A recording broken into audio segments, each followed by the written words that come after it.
Bonjour les sorciers, j'espère que vous allez bien. Aujourd'hui, je vous ai fait une nouvelle vidéo pour vous parler des programmes de construction.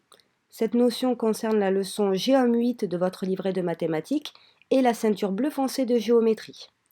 Dans cette vidéo, je vous apprendrai d'abord à suivre un programme de construction pour construire une figure et dans un deuxième temps, nous verrons comment rédiger un programme de construction. On commence tout de suite avec la première partie, comment construire une figure à partir d'un programme de construction. La première chose à faire quand on veut tracer une figure à l'aide d'un programme, c'est de le lire en entier. Cette étape est importante et il ne faut pas la négliger. D'abord parce que cela va me donner une première idée de ce que je vais devoir tracer, mais aussi et surtout pour pouvoir préparer tout le matériel dont je vais avoir besoin pour construire la figure. Ensuite, je réalise une figure à main levée, c'est-à-dire sans instrument de mesure ni de tracé. Cela va me permettre de visualiser la figure que je vais devoir tracer. Enfin, je réalise chaque étape dans l'ordre avec les instruments de géométrie. Prenons en exemple le symbole chinois du yin et du yang que nous allons tenter de construire à l'aide du programme. Première étape, je lis le programme de construction en entier. Le yin et le yang. 1. Trace un cercle C1 de centre haut et de rayon 5 cm. 2. Trace un diamètre, il coupe C1 en deux points A et B. 3. Place le point C, milieu de OA, et le point D, milieu de OB. 4. Trace deux demi-cercles de centre C et D et de rayon 2,5 cm de part et d'autre de AB. 5. Trace un cercle C2 de centre C et de rayon 1,5 cm et un cercle C3 de centre D et de rayon 1,5 cm. 6. Colorier la figure obtenue. Je peux maintenant rassembler le matériel dont je vais avoir besoin. J'ai besoin d'une feuille blanche, d'un crayon à papier, d'un compas et d'une règle graduée. Maintenant, je peux faire un dessin à main levée pour avoir une idée des étapes que je vais devoir réaliser avec les instruments. D'abord, je place O, le centre de C1, puis je dessine C1. Ensuite, je trace un diamètre. Il coupe le cercle en A et B. Je place C milieu de AO et D milieu de OB. Je trace un demi-cercle de centre C et un autre demi-cercle de centre D de part et d'autre de AB. Je trace un petit cercle de centre C et un petit cercle de centre D. Ma figure est terminée. Maintenant, je vais pouvoir réaliser chaque étape dans l'ordre avec les instruments. Numéro 1. Trace un cercle C1 de centre haut et de rayon 5 cm. Je vais donc avoir besoin d'un crayon à papier pour faire le centre, d'un compas pour tracer le cercle et d'une règle graduée pour mesurer 5 cm d'écartement avec mon compas. Je trace le centre haut que je représente par une croix puisqu'il s'agit d'un point. Ensuite, je prends ma règle graduée, je mesure un écartement de 5 cm avec mon compas, puis je trace C1 de centre haut et de rayon 5 cm. Quand j'ai fini de tracer le cercle, je vérifie que le rayon est bien égal à 5 cm. Deuxième étape, trace un diamètre. Il coupe C1 en deux points A et B. Pour cette étape, je vais donc avoir besoin d'un crayon à papier et d'une règle. Je prends ma règle et je trace un diamètre, c'est-à-dire une droite qui passe par deux points du cercle et le centre. Le diamètre coupe le cercle en deux points, que je nomme A et B. Étape numéro 3, place le point C milieu de OA et le point D milieu de OB. Pour cette étape, je vais donc avoir besoin d'un crayon à papier et d'une règle graduée. Je prends ma règle graduée et je sais que AO fait 5 cm puisqu'il s'agit d'un rayon du cercle.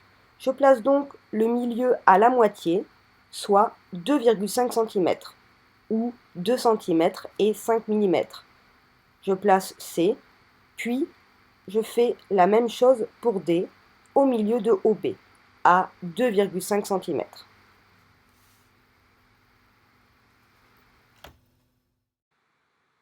4. Trace deux demi-cercles de centre C et D et de rayon 2,5 cm de part et d'autre de AB. Pour cette étape, je vais donc avoir besoin d'un compas et d'une règle graduée pour mesurer le rayon. Je prends ma règle graduée et je mesure avec mon compas un écartement de 2,5 cm. Je prends le temps pour avoir une mesure bien précise.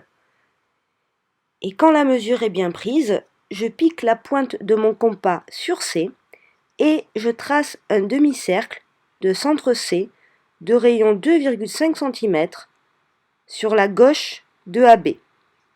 Ensuite, je vérifie que l'écartement de mon compas n'a pas bougé. Je pique la pointe de mon compas sur D et je trace un demi-cercle de centre D de rayon 2,5 cm sur la gauche de AB.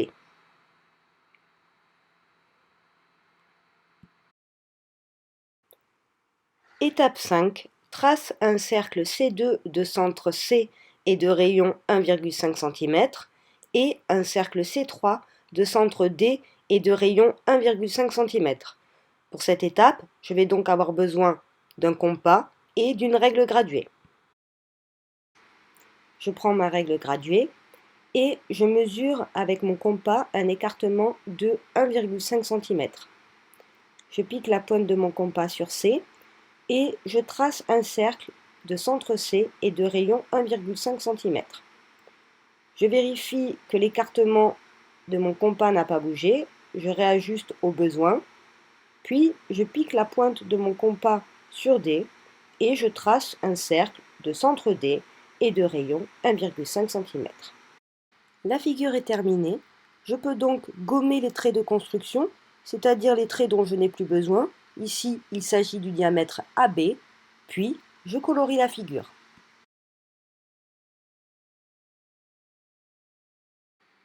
Passons maintenant à la deuxième partie de la vidéo. Comment rédiger un programme de construction? Pour écrire un programme de construction, il faut d'abord construire la figure dont on veut rédiger le programme. En effet, on ne peut pas rédiger les étapes de construction d'une figure que l'on n'a jamais réalisée. On peut aussi construire la figure en même temps et rédiger le programme étape par étape. Le programme de construction est un texte de type injonctif. Il faut donc mettre les verbes à l'infinitif ou utiliser l'impératif présent. Pour plus de détails sur ce temps de conjugaison, je vous renvoie vers la leçon C3 dans votre livret de français. Vous pouvez également consulter la leçon sur les types de texte dans votre cahier Déclic écrit. Ensuite, quand je rédige un programme de construction, je dois prêter attention au vocabulaire que j'emploie. Je dois utiliser des termes précis, comme droite au lieu de trait par exemple. Je dois donc bien connaître le vocabulaire de géométrie. Il faut également penser à nommer les objets tracés, par exemple cercle C1, rayon AB, milieu M, etc. Ensuite, je rédige les étapes de construction dans l'ordre et je reviens à la ligne à chaque nouvelle étape. Il est conseillé de numéroter les étapes pour rendre le programme plus clair. Je vais maintenant rédiger le programme de construction du symbole des reliques de la mort de Harry Potter. Pour cela, je vais construire la figure en même temps et rédiger le programme étape par étape. Je commence par rassembler le matériel. Pour cette construction, je vais avoir besoin d'un crayon à papier, d'une règle graduée, d'un compas et d'une équerre. La première étape dans cette construction, c'est de réaliser le triangle. Il faut qu'il soit équilatéral. Ici, j'ai choisi de construire un triangle dont les côtés mesurent 7 cm. Je commence d'abord par tracer un segment de 7 cm que je nomme AB. Ensuite, je pique la pointe de mon compas sur B je prends l'écartement de AB, c'est-à-dire 7 cm, et je trace un arc de cercle. Je pique la pointe de mon compas sur A, je réajuste l'écartement pour qu'il soit bien égal à 7 cm, et je trace un deuxième arc de cercle. J'obtiens un troisième point que j'appelle C. Je trace le segment BC, puis je trace le segment AC, qui va venir former le troisième côté du triangle, qui symbolise la cape d'invisibilité dans les reliques de la mort.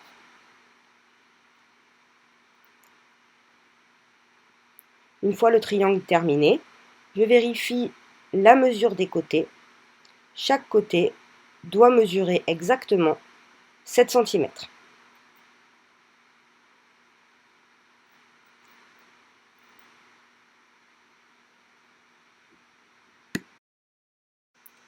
Je peux donc maintenant rédiger la première étape de mon programme de construction, tracer un triangle équilatéral ABC de 7 cm de côté.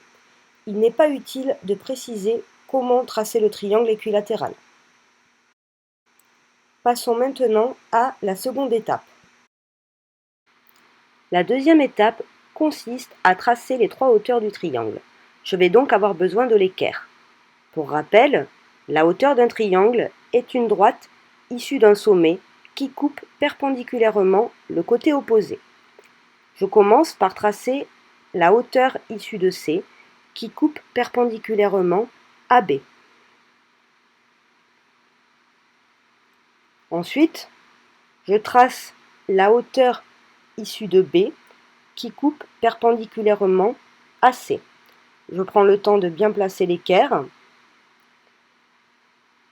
Je conseille de tracer un trait de 2 cm environ, puis de le prolonger à la règle afin d'obtenir un tracé plus précis et plus net. Je trace enfin la dernière hauteur, celle issue de A, qui coupe BC perpendiculairement. Donc je trace un trait de 2 cm que je prolonge à la règle.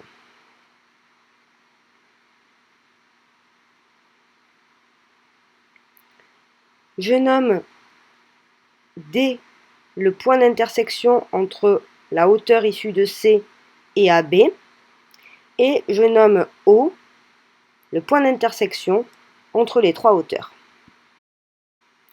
Je peux maintenant écrire la deuxième étape, tracer les trois hauteurs du triangle. La hauteur issue de C coupe AB en D, nommer O le point d'intersection des trois hauteurs. On passe à la troisième étape. Pour la troisième étape, je pique la pointe de mon compas sur le point O, je prends l'écartement OD et je trace un cercle de centre O et de rayon OD.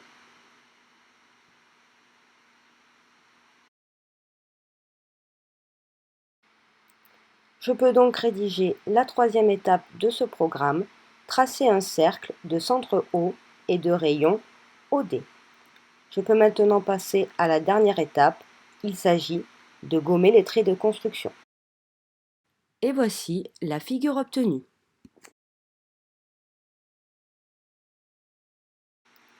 Je peux donc rédiger la dernière étape du programme en précisant les traits qui doivent être effacés.